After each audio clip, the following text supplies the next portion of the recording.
Énorme succès de la diplomatie algérienne, mes amis, ça vient de tomber il y a quelques heures. L'Algérie a réussi à faire passer une résolution contre le génocide au Proche-Orient. C'est tout bonnement exceptionnel, mes amis. Le Conseil de sécurité de l'ONU a voté quasiment à l'unanimité une résolution pour un cessez-le-feu, mes amis. Tout le monde a voté pour. La Grande-Bretagne a voté pour, la France a voté pour, la Russie a voté pour, la Chine. Pour ceux qui connaissent l'Algérie,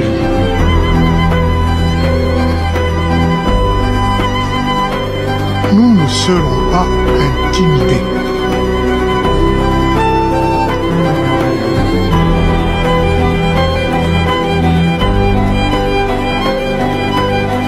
On a insisté à un vote pour le moins inattendu au Conseil de sécurité des Nations Unies. Ah oui?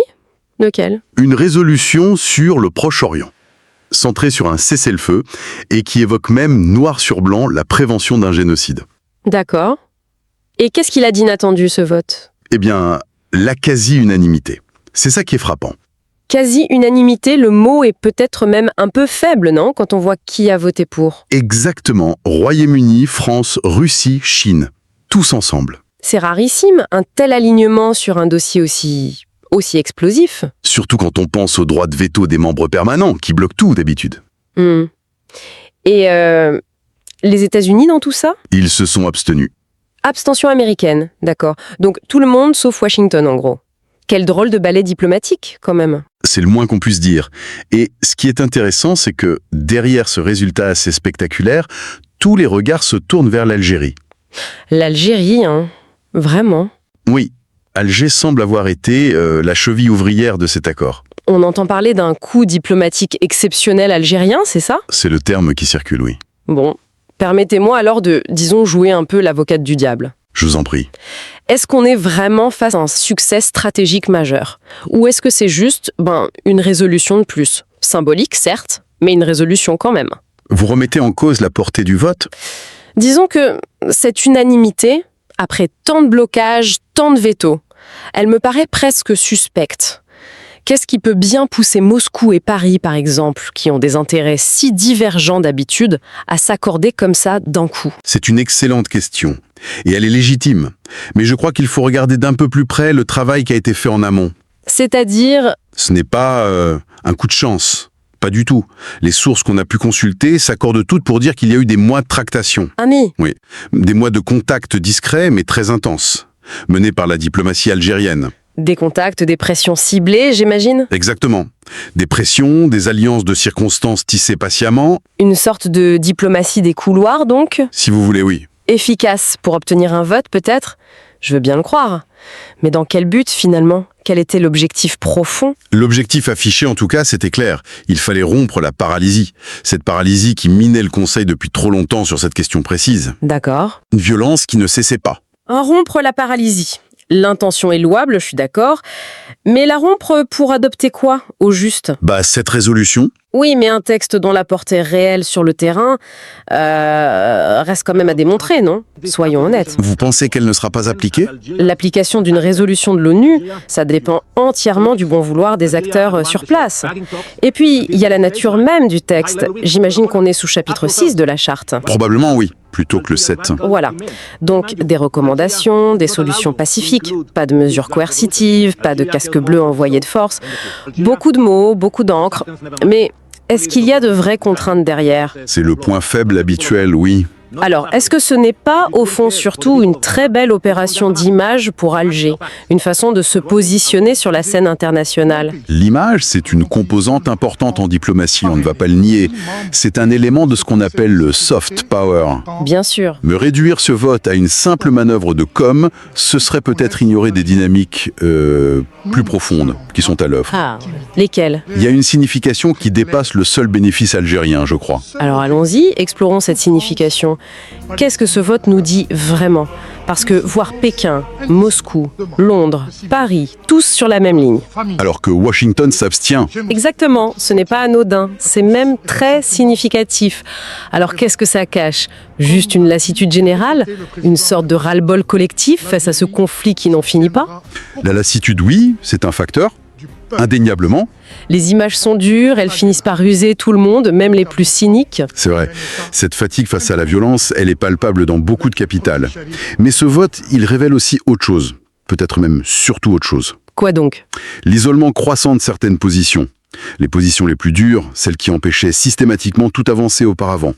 On a l'impression que le centre de gravité diplomatique est en train de bouger un peu. Isolement politique ou simple réajustement tactique? Peut-être juste pour répondre à une opinion mondiale qui devient de plus en plus critique, non? C'est sans doute un mélange des deux. Il y a ça, et puis il y a aussi l'affirmation du rôle que l'Algérie essaye de jouer, C'est-à-dire? celui de porte-parole. Un porte-parole influent de ce qu'on appelle le Sud global. Cet ensemble un peu hétérogène de pays qui veulent une voix plus forte. Voilà, mais aussi du monde arabe. Alger a montré qu'elle pouvait fédérer au-delà des clivages traditionnels Est-Ouest, Nord-Sud. D'accord, une capacité à rassembler. Et enfin, cette fatigue dont on parlait, eh bien, elle pousse des acteurs majeurs à accepter des compromis qui étaient impensables hier. Donc non, ce n'est pas qu'un symbole. C'est un vrai signal politique. Très clair. Un signal. Un avertissement, pas seulement aux belligérants sur le terrain, mais aussi à ceux qui les soutiennent de l'extérieur. Un avertissement.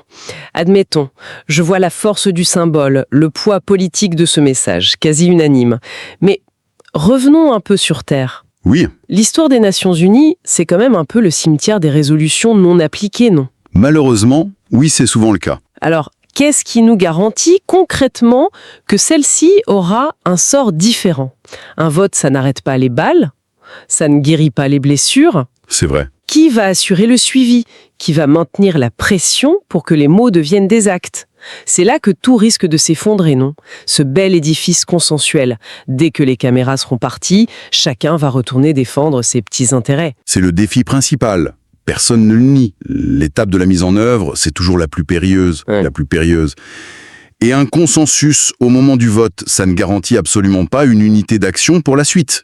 C'est évident. Voilà, Cela dit, il ne faut pas non plus négliger les retombées immédiates, et potentiel. par exemple. Hum. D'abord, sur le plan purement diplomatique.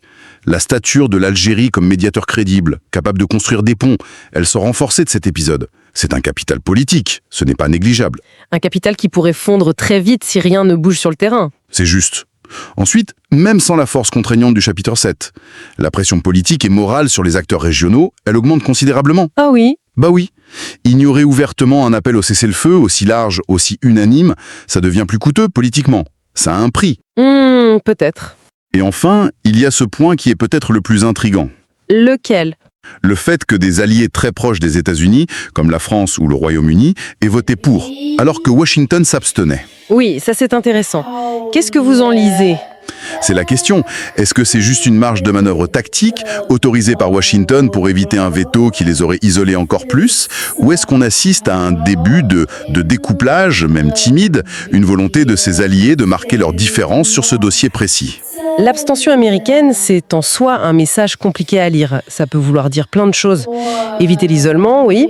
Laisser passer un texte tout en signalant qu'on n'est pas tout à fait d'accord sur les termes ou qu'on manque d'enthousiasme. C'est tout l'art subtil de la diplomatie à l'ONU.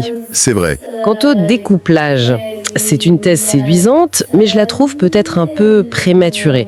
Il faudrait voir sur la durée. Peut-être. L'interprétation reste ouverte, c'est sûr. Mais le résultat tangible, il est là.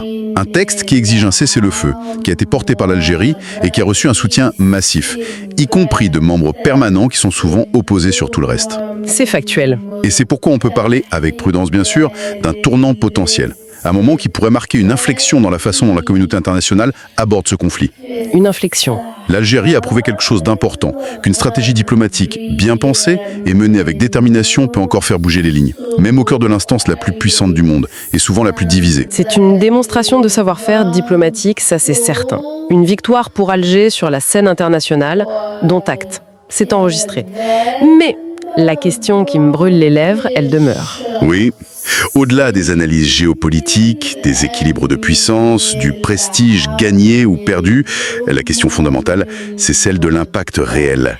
L'impact pour ceux qui souffrent sur le terrain. Précisément, cette résolution, fruit de tant de négociations, symbole d'un rare consensus, est-ce qu'elle sera autre chose qu'un bout de papier de plus dans les archives de l'ONU? C'est la crainte légitime. Est-ce qu'elle apportera un répit tangible, un changement concret?